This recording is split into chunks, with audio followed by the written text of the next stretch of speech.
کنجا میں چودھری مون سلائی کے قریبی ساتھی چودھری ساجد دلشاد بٹخیلا گروپ کنجا نے ہر سال کی طرح اس سال بھی 10 محرم الحرام کو نیاز حسین کا اہتمام، جس میں حلوہ پوڑی چنے کا ناشتہ جو بارش ہونے کے باوجود 12 بجے تک چلتا رہا، بعد ازاں کھانے کا بہترین انتظام کیا گیا۔ کنجا سمیت دیگر ملحقہ علاقوں کے بزرگ، جوان اور بچے شامل۔ سب سے پہلے تلاوت قرآن پاک، پھر دعا، بعد میں ناشتہ ہر خاص و عام کو عزت و احترام سے بٹھا کر دیا گیا۔ اس موقع پر چودھری ساجد دلشاد نے کہا کہ بسم اللہ الرحمن الرحیم، اللہم صلی علی محمد و آل محمد۔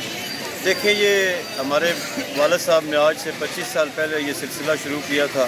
یہ آہستہ آہستہ بڑھتا آج یہ تناور درخت بن گیا ہے۔ اور میرے دل میں جو آپ نے سوال کیا کہ خیال کیا آیا، کہ میں سمجھتا ہوں کہ اس دنیا میں، اس جہان میں امام حسین جیسا کوئی امام نہیں۔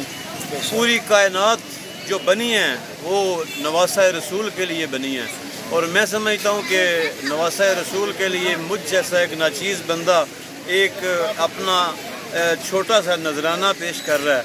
اور اللہ کے نبی نے بھی یہی فرمایا ہے کہ حسین مجھ سے، میں حسین سے۔ اور میں سمجھتا ہوں کہ میں اس سے بڑی عبادت کوئی نہیں، تو اس سے آگے اور کوئی بات نہیں ہے۔ جس کی وجہ سے اگر آج حسین نہ ہوتا تو اذاں بھی نہ ہوتی۔ کیا بات، اور بے شک میرے خیال میں ان سے بڑھ کر میرے نزدیک میرا جو ایمان ہے کہ مولا پنجتن پاک کے بعد ایمان ختم، اور اللہ کے نبی نے فرمایا کہ آج تمہارا دین مکمل ہو گیا ہے۔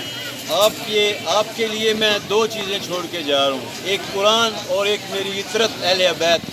اور ہم اہل بیت کے ماننے والے ہیں، اور انہی کے لیے ہم یہ سب کچھ کرتے ہیں۔ اور میری یہ دعا ہے اللہ تعالیٰ سے کہ میں یہ جو ٹوٹی پھوٹی عبادت کر رہا ہوں، اپنی بارگاہ میں میری قبول کریں۔